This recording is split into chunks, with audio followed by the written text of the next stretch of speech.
قابل توجہ بات یہ ہے کہ زیبی نے ابو الغادیہ جو قاتل عمار تھے اسے نقل کیا ہے کہ عمار کا قاتل جہنمی ہے۔ ابو غادیہ سے نقل ہے کہ وہ کہتے ہیں کہ میں رسول اللہ صلی اللہ علیہ وسلم سے سنا ہے کہ عمار کا قاتل جہنمی ہے، اور یہ بات بہت تعجب خیز ہے کہ اس لیے کہ عمار کو ابو الغادیہ نے قتل کیا تھا۔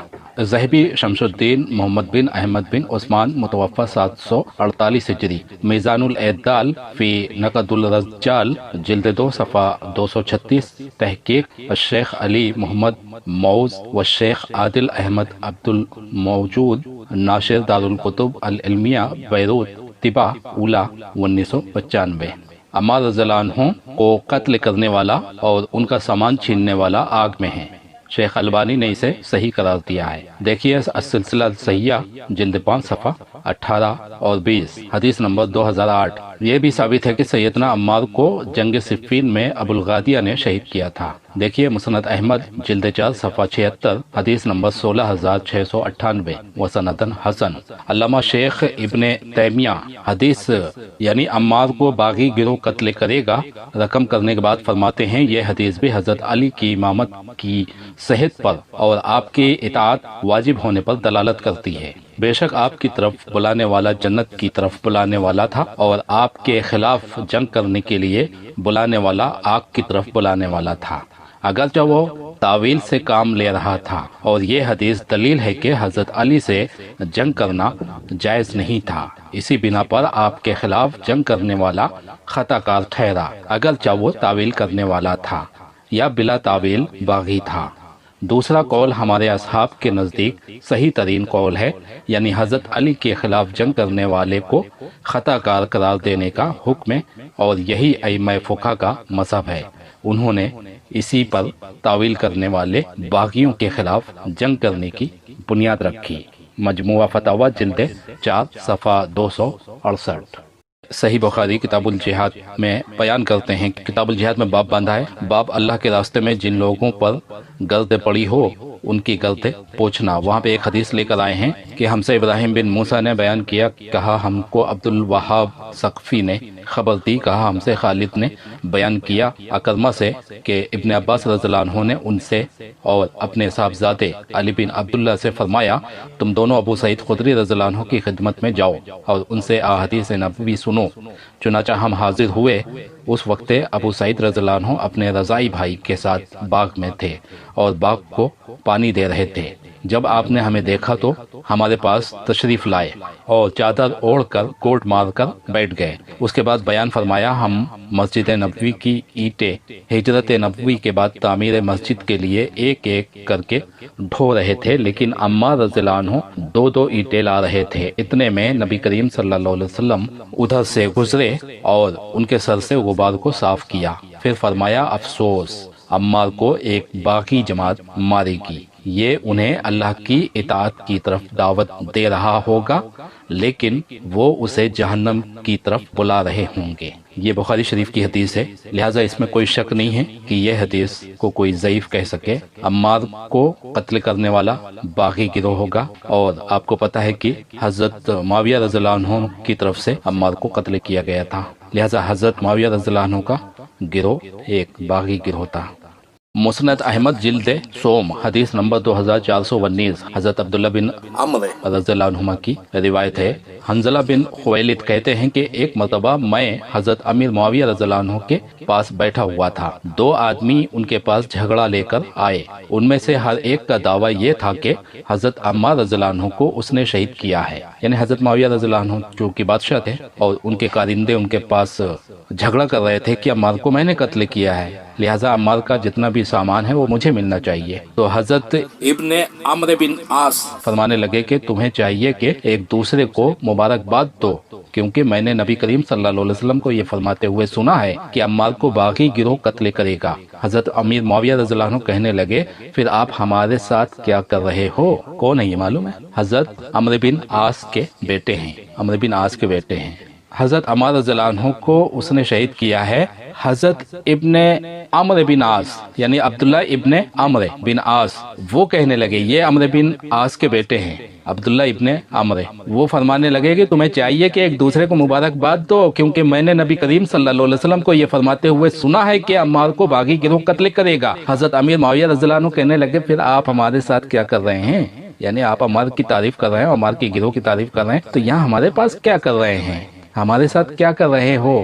اے عمرو، اپنے اس دیوانے سے ہمیں چھٹکارا دلاؤ، یہ ہمارا خون کیوں چوس رہا ہے؟ یہ میں بریکٹ لگا رہا ہوں، خون چوسنے والا لفظ حدیث میں نہیں ملے گا، لیکن معنی یہ ہے، اس سے میری جان چھڑاؤ اپنے بیٹے سے، عبداللہ ابن عمرو سے۔ عمرو بن عاص جو ہے وہ معاویہ کے بہت خاص دوستوں میں سے تھے، تو کہہ رہے ہیں اس اپنے دیوانے بیٹے سے، پاگل بیٹے سے میری جان چھڑاؤ۔ انہوں نے فرمایا، کون؟ عبداللہ ابن عمرو کہتے ہیں، عمرو بن عاص کے بیٹے کہتے ہیں، انہوں نے فرمایا کہ ایک مرتبہ میرے والد صاحب نے نبی کریم صلی اللہ علیہ وسلم کے سامنے میری شکایت کی تھی، اور نبی کریم صلی اللہ علیہ وسلم نے فرمایا تھا زندگی بھر اپنے باپ کی اطاعت کرنا، اس کی نافرمانی نہ کرنا، اس لیے میں آپ کے ساتھ تو ہوں لیکن لڑائی میں شریک نہیں ہوتا، یعنی آپ حق پہ نہیں ہیں، آپ غلطی پہ ہیں، چونکہ ہمارا باپ آپ کا دوست ہے، آپ کا ساتھ دے رہا ہے، اور نبی نے کہا تھا کہ ہم اپنے باپ کی زندگی بھر اطاعت کریں، اس لیے ہم اپنے باپ کے پاس ہیں، تمہارے ساتھ تھوڑی ہیں، تمہاری لڑائی میں ہم ساتھ نہیں دیتے۔ تو یہ حقیقتیں ہیں بھیا، اور کلام بھی موجود ہے۔ حدیث کون سی ہے؟ مسند احمد جلد سوم، حدیث نمبر 2419۔ امام ذہبی اپنی کتاب میزان الاعتدال میں ابو الغادیہ سے یہ روایت نقل کرتے ہیں کہ ابو الغادیہ سے روایت ہے کہ میں نے رسول اللہ صلی اللہ علیہ وسلم سے سنا ہے کہ عمار کا قاتل جہنمی ہے۔ اس روایت کو نقل کرنے کے بعد امام ذہبی بڑی حیرت سے کہتے ہیں کہ اور یہ چیز بہت تعجب خیز ہے، اس لیے کہ عمار کو خود ابو الغادیہ نے قتل کیا تھا۔ اب یہ دیکھا جائے کہ حضرت عمار رضی اللہ عنہ کا قاتل صحابی ہے یا غیر صحابی۔ ابو الغادیہ کو صحابی شمار کیا گیا ہے۔ امام ابن حجر اسقلانی نے الاصابہ فی تمیز الصحابہ ابو غادیہ کو صحابی کہا ہے۔ ابن حبان نے ثقات ابن حبان میں ابو غادیہ کو صحابی کہا ہے۔ امام بخاری نے تاریخ الکبیر میں ابو الغادیہ کو صحابی کہا ہے، اور اس کے علاوہ امام ذہبی نے بھی سیر اعلام النبلہ میں ابو غادیہ کو صحابی کہا ہے۔ ان سب قرائن سے یہ بات ثابت ہوتی ہے کہ حضرت عمار رضی اللہ عنہ کا قاتل ابو الغادیہ صحابی تھا۔ آئیے دیکھتے ہیں کہ کون ہے جو اس باغی گروہ کی قیادت کر رہا تھا۔ عبد الرحمن بن ادیس بن عمرو بن عبید بن کلاب بن دہمان بن غنم بن حمیم بن زحل بن ہنی بن بلی۔ عبد الرحمن بن ادیس صحابی تھے اور بیعت رضوان میں بھی شامل تھے۔ یہ مصریوں کے لشکر کی قیادت کر رہے تھے جس نے عثمان کا محاصرہ کیا اور انہیں قتل کیا۔ اسی طرح امام ابن حجر اسقلانی نے الاصابہ فی تمیز الصحابہ میں بھی رقم کیا، نقل کیا ہے، لکھا ہے۔ اس کے علاوہ ابن سعد نے طبقات الکبریٰ میں بھی اس بات کی شہادت دی ہے۔ محدث شاہ عبد العزیز دہلوی اپنی مشہور شیعہ مخالف کتاب تحفہ اثنا عشریہ صفحہ 181 میں بیان کرتے ہیں، کہتے ہیں یہ معلوم ہونا چاہیے کہ تمام کتب اہل سنت کا اس پر اجماع ہے کہ معاویہ بن ابی سفیان حضرت امیر کی امامت کے شروع سے ہی اور امام حسن سے صلح تک باغی رہے اور اپنے وقت کے امام کی اطاعت نہ کی۔ تحفہ اثنا عشریہ صفحہ 181 میں آپ دیکھ سکتے ہو۔ اسی طرح کتاب کے صفحہ 11 پر بھی لکھا ہوا ہے کہ اصل فرقہ اہل سنت والجماعت کا تھا جو کہ صحابہ و تابعین کا تھا۔ وہ مہاجرین و انصار تھے جو کہ علی کے غلام تھے اور خلافت کے مددگار تھے۔ ان کا عقیدہ تھا کہ عثمان کی شہادت کے بعد حضرت علی امام برحق تھے اور تمام انسانوں پر ان کی اطاعت فرض تھی۔ علی اپنے دور میں سب سے زیادہ افضل تھے۔ جس کسی نے بھی خلافت کے معاملے پر ان سے اختلاف کیا یا ان کی خلافت کو رد کیا وہ گنہگار اور باغی ہے۔ تحفہ اثنا عشریہ صفحہ 11۔ امام سعید الدین تفتازانی نے اپنی کتاب شرح المقاصد جلد 2 صفحہ 306 میں تحریر کیا ہے کہ اہل سنت کا عقیدہ ہے کہ معاویہ اسلام کے پہلے باغی تھے۔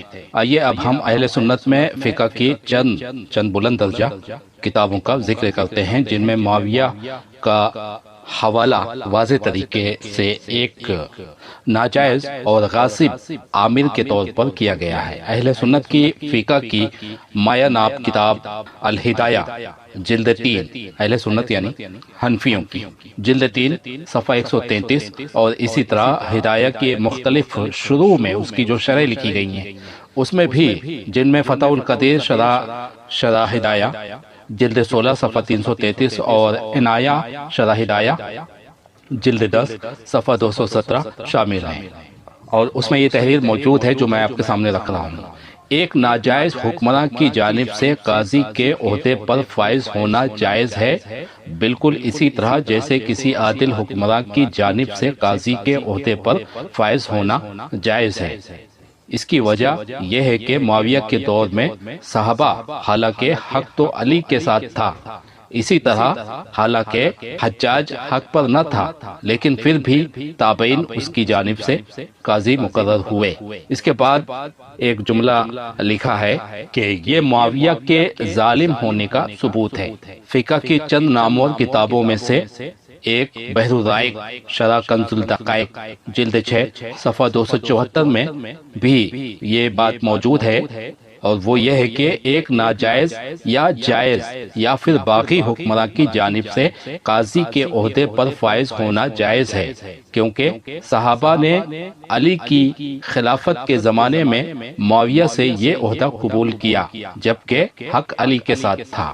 آئیے اب اسی طرح ہم مسلک اہل سنت کے جو امام ہیں، امام احمد بن حسن شیبانی متوفی 189 ہجری کے خیالات سے بھی آگاہ کرتے ہیں۔ علامہ عبد القادر القرشی حنفی نے اپنی کتاب الجواہر المزیہ جلد 2 صفحہ 26 میں امام محمد بن حسن شیبانی کا بیان یوں نقل کیا ہے، کہتے ہیں محمد بن احمد بن موسیٰ بن داؤد الرازی البرزالی الفقی القاضی الخازن، انہوں نے اپنے چچا علی بن موسیٰ اور محمد بن ایوب الرازی سے احادیث سنی۔ وہ سمرقند کے قاضی مقرر کیے گئے اور انہوں نے وہاں کے لوگوں سے احادیث سنی۔ ان کی وفات 361 ہجری میں ہوئی۔ السمانی کا کہنا ہے کہ وہ ثقہ اور فاضل تھے۔ حاکم کا کہنا ہے کہ وہ ابو حنیفہ کے اصحاب میں سے ایک فقی تھے۔ انہوں نے کہا تھا کہ میں نے چچا ابو سلیمان الجوزجانی سے سنا کہ انہوں نے محمد بن حسن سے یہ کہتے ہوئے سنا کہ اگر معاویہ جو کہ ظالم، جارح اور باغی تھا، علی کے خلاف جنگ نہ کرتا تو ہمیں ظالمین کے خلاف جنگ کرنے کا موقع ہی نہ ملتا۔ الجواہر المزیہ جلد 2 صفحہ 26۔ علامہ ابن حمام رحم اللہ فرماتے ہیں کہ فقہ کے ہاں عرف عام میں باغی اس گروہ کو کہتے ہیں جو کہ حق کے ساتھ حکومت کرنے والے حاکم کے خلاف خروج کرے۔ علامہ زین الدین نجیم حنفی رحم اللہ باغی کی تعریف کرتے ہوئے کہتے ہیں، جہاں تک باغیوں کا تعلق ہے تو یہ مسلمانوں میں سے وہ لوگ ہیں جو کہ عدل کے ساتھ حکومت کرنے والے حاکم کے خلاف مسلح ہو کر مقابلے پر نکل آئیں۔ البحر الرائق فی شرح الکنز الدقائق جلد 5 صفحہ 191 میں یہ تحریر موجود ہے۔ یہاں تک کہ فقہ نے اس حاکم کے خلاف بھی خروج کرنے والوں کو باغی قرار دیا ہے جو کہ مصیبت کا مرتکب ہو یا پھر وہ ظالم و زیادتی کا مرتکب ہوا ہو۔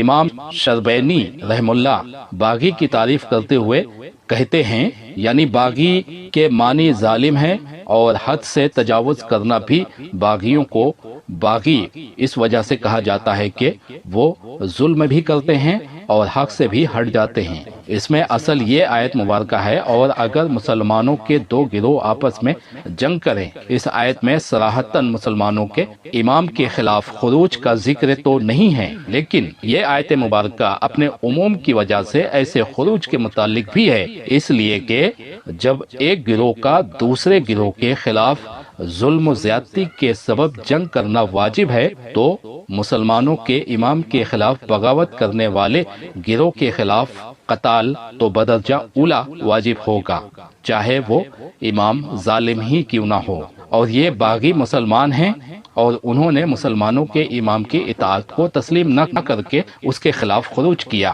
یا اس کے حقوق کی ادائیگی سے انکار کیا، جیسے زکوٰۃ اہل بغاوت کے ساتھ ان کے مسلمان ہونے کے باوجود وجوبی طور پر ان سے جنگ کی جائے گی۔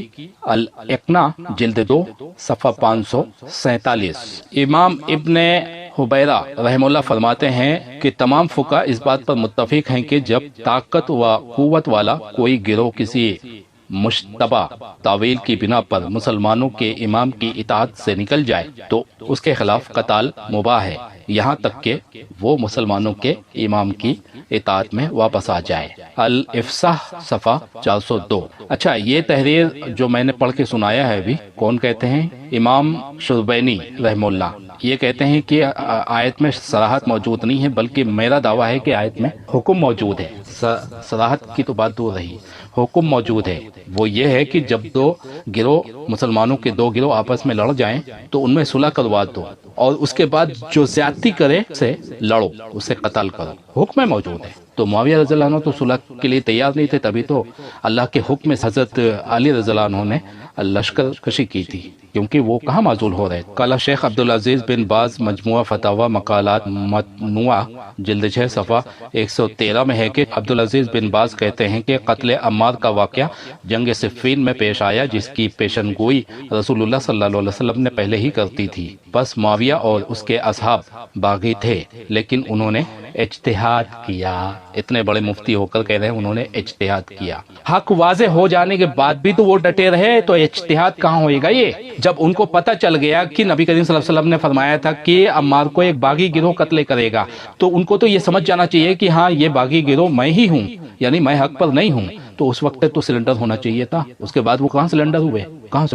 یہاں تک کہ حضرت علی رضی اللہ عنہ بھی دنیا سے رخصت ہو گئے، اور اس کے بعد جو ہے حضرت حسن رضی اللہ عنہ نے خلافت کیا، ان پر بھی ان کے سینے پہ مونگ دلتے رہے، ان کے سارے گورنروں کو خرید لیا رشوت دے دے کر۔ انہوں نے بھی جو ہے خلافت کو خیر بات کہہ دیا مسلمانوں کی جان کی سلامتی کے لیے، اس پر بھی ان سے صبر نہیں ہوا، اور حضرت حسن نے اپنی جان گنوا دی، ان کو زہر دیا گیا۔ اس بات کی وضاحت نہیں، اس لیے میں کسی کا نام نہیں لوں گا کہ زہر کس نے دیا تھا، لیکن معلوم سب پڑتا ہے کس نے دیا تھا زہر، اور روایتوں میں موجود بھی ہے، نام بھی لکھے ہوئے ہیں، لیکن میں اس طرف نہیں جاؤں گا۔ تہذیب الکلام جلد 5 صفحہ 575 میں ہے کہ بشار عواد کتاب التہذیب الکامل کی حاشیہ میں لکھتے ہیں کہ یہ بات کہ ہمارا امیر معاویہ اور تمہارا امیر علی یہ ثابت کرتا ہے کہ مخالف کا امام باغی تھا، اور اس امر پر فقہ کا اجماع ہے، جن میں عراق، حجاز کے اہل حدیث و اہل رائے، جن میں امام مالک، امام شافعی، ابو حنیفہ، امام اوزاعی، جمہور متکلمین و مسلمین شامل ہیں۔ محدث شاہ عبدالعزیز دہلوی اس ظاہری تعویل میں وہ اہل شام معذور سمجھے جائیں گے، یعنی پبلک کو انہوں نے معذور کہا ہے، یعنی ان کو تو جو حکم ہوتا تھا وہ کرتے تھے نا۔ مین جڑ کون ہے بغاوت کی؟ ہاں وہ مین ہے۔ اور اسی طرح حافظ ابن حجر حیتمی المکی فی فتح الجواد بشرہ الارشاد جلد 2 صفحہ 295 میں ابن حجر حیتمی المکی امام شافعی کا قول نقل کرتے ہیں کہ ہم نے باغیوں کے خلاف قتال کے احکام یعنی مسائل علی کے معاویہ سے قتال سے اخذ کیے ہیں، یعنی اس باب میں علی ہمارے امام و مرجع ہیں۔ اور اسی طرح شیخ ابو منصور عبد القاہر بغدادی کہتے ہیں کہ جنگ صفین میں علی صواب پر تھے، یعنی حق پر تھے، اور معاویہ اور اس کے ساتھی باغی تھے۔ ہم اسی کے قائل ہیں، لیکن ان کی تکفیر نہیں کرتے اور انہیں باغیوں کو خاطی سمجھتے ہیں۔ باغی کافر نہیں ہوتا ہے، یہ بات تو پکی ہے، اس لیے تکفیر کیسے کر سکتے ہیں؟ باغی کافر نہیں ہوتا ہے، مسلمان ہی ہوتا ہے لیکن باغی ہوتا ہے۔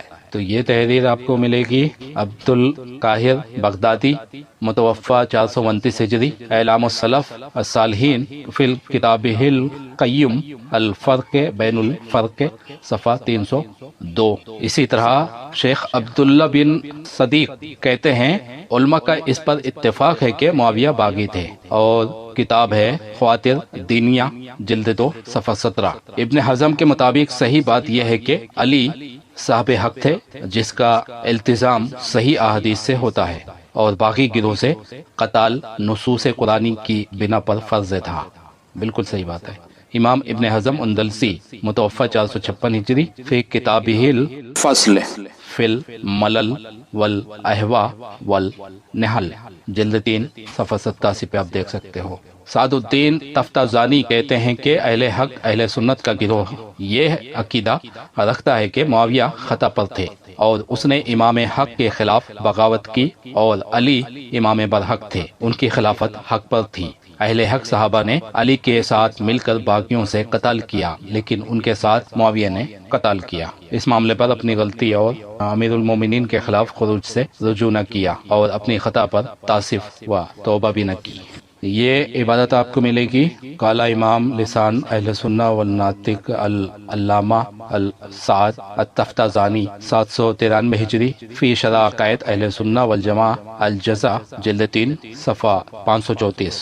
نواب صدیق حسن خان قنوجی لکھتے ہیں، اور جہاں تک صفین کے لوگوں کا حال ہے وہ ظاہر طور پر باغی تھے، جیسے کہ رسول اللہ صلی اللہ علیہ وسلم نے عمار سے کہا تھا کہ تم کو باغی گروہ ہلاک کرے گا، اور اس زمین میں یہی مطلوب ہے۔ اور معاویہ علی سے جنگوں میں اصلاح کا خواہش مند نہ تھے، بلکہ ریاست اور دنیا چاہتے تھے، اور وہ ایسی قوم کے ساتھ تھے جو معروف باتوں کا ادراک نہ رکھتے تھے اور نہ ہی منکر باتوں کا انکار کرتے تھے۔ سو معاویہ نے انہیں عثمان کے خون کا بدلہ کہہ کر دھوکہ دیا۔ میں تو کہتا ہوں ڈرامہ رچا۔ نواب صدیق کی یہ تحریر آپ دیکھ سکتے ہو، روضۃ الندیہ شرح الدر البہیہ، المؤلف ابو طیب محمد صدیق خان بن حسن بن علی البخاری القنوجی۔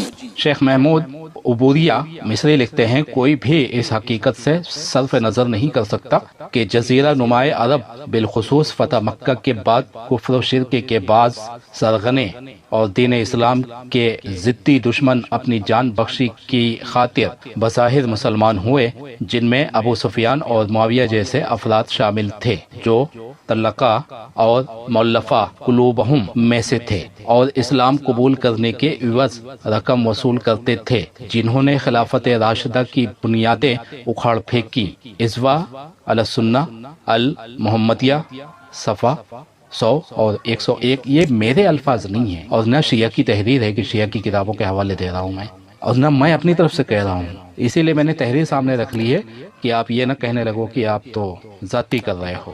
علامہ شیخ ابن تیمیہ وہی حدیث واپس آ گئی ہے، عمار کا قاتل جہنمی ہے اور عمار کو ایک باغی گروہ قتل کرے گا۔ مجموعہ فتاوی جلد 4